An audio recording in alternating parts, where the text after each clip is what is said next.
Comme on a expérimenté et développé par obligation à cause de la COVID l'enseignement à distance, est-ce qu'on devrait en tirer parti à quelque part et en faire une spécialité au Québec? J'en discute avec Miguel Ouellette. Il est économiste et directeur des opérations à l'Institut économique de Montréal. Monsieur Ouellette, bonjour. Bon matin. Vous, à cette question, vous répondez oui, on devrait développer ce créneau-là. Bien, effectivement, on a sorti une courte publication qui discutait justement de l'apprentissage à distance. En fait, ce qu'on s'est rendu compte, c'est avant la pandémie, il y avait seulement 11% des étudiants qui avaient suivi des cours en ligne dans nos universités, alors que pendant la pandémie, ben, ce taux-là est tombé à 100%. On le sait, on était un peu forcés, contraints à suivre des cours à distance. Mais maintenant que l'infrastructure est là, bien, on devrait en tirer profit et le Québec est capable de devenir chef de file en matière d'apprentissage en ligne. Par rapport à la main-d'œuvre, vous voyez ça comment par rapport aux professeurs et tout ça? Bien, en fait, c'est sûr qu'il y a plusieurs axes par rapport à ça. C'est assez complexe, mais l'apprentissage à distance, c'est relativement simple en soi, dans le sens que si on veut augmenter, par exemple, le nombre d'étudiants dans nos classes, on n'a pas besoin d'augmenter le nombre de classes en soi. On le sait, c'est en ligne.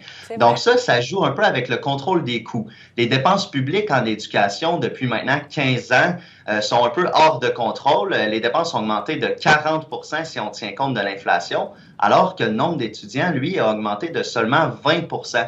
Donc, on voit qu'il y a quand même un léger écart qu'il faudrait combler. Puis l'apprentissage à distance, ça peut justement venir aider à contrôler les coûts. Puis une autre chose qu'il faut prendre en compte, c'est pour nos régions. En fait, les régions au Québec, surtout les régions rurales, ont un taux de migration interrégional net négatif depuis plusieurs années. Donc, ça veut dire qu'il y a beaucoup d'étudiants, par exemple, qui habitent, je ne sais pas moi, en Mauricie ou sur la Côte-Nord, qui doivent déménager pour aller étudier à Montréal. Donc ça fait en sorte que pendant leurs études, ils peuvent pas consommer en Côte-Nord, ils peuvent pas travailler en Côte-Nord. Puis on le sait présentement avec la pénurie de main-d'œuvre, on ne devrait pas se permettre de perdre des jeunes travailleurs dans nos régions. Donc ça, c'est un autre bienfait de l'apprentissage à distance.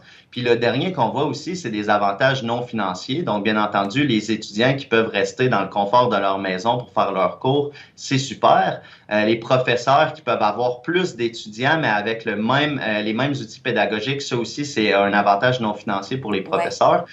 Donc, c'est vraiment une voie qu'il faut aller de l'avant. Mais j'ai l'impression qu'il y a des enseignants qui sont à l'écoute, qui se disent, oui, OK, peut-être que j'ai plus la classe, le ratio professeur-élève peut être augmenté, mais d'un autre côté, les travaux à corriger, eux, ils vont arriver de partout, là.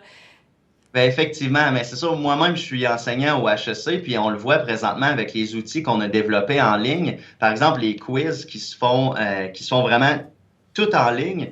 Donc, c'est corrigé par soi-même. On n'a même plus besoin, nous, les professeurs, de corriger. On regarde ensuite comment ça s'est fait, puis on s'assure qu'il n'y ait pas eu d'erreur. Mais vraiment, il y a des outils qui ont été développés, puis des partenariats publics-privés, c'est possible aussi. On le sait, il y a des entreprises dans le monde, par exemple IBM, qui ont développé dans plusieurs régions du monde des outils pour aider les professeurs, aider les étudiants à améliorer l'apprentissage à distance. Donc, c'est sûr qu'ici, au Québec, on peut faire affaire avec des entreprises comme ça. On n'a pas besoin de réinventer la roue. Puis présentement, les universités consacrent environ 1 à 4% de leur budget en apprentissage à distance. C'est pas beaucoup. Il y a peut-être de la place pour l'augmenter un petit peu. Puis avec ces partenariats, je pense que c'est vraiment la clé du succès, là. Et aller chercher également des étudiants davantage à l'étranger et de cette façon-là, peut-être financer le tout. Merci beaucoup d'avoir été avec nous ce matin. Très intéressant tout ça. Merci beaucoup à vous. À la prochaine.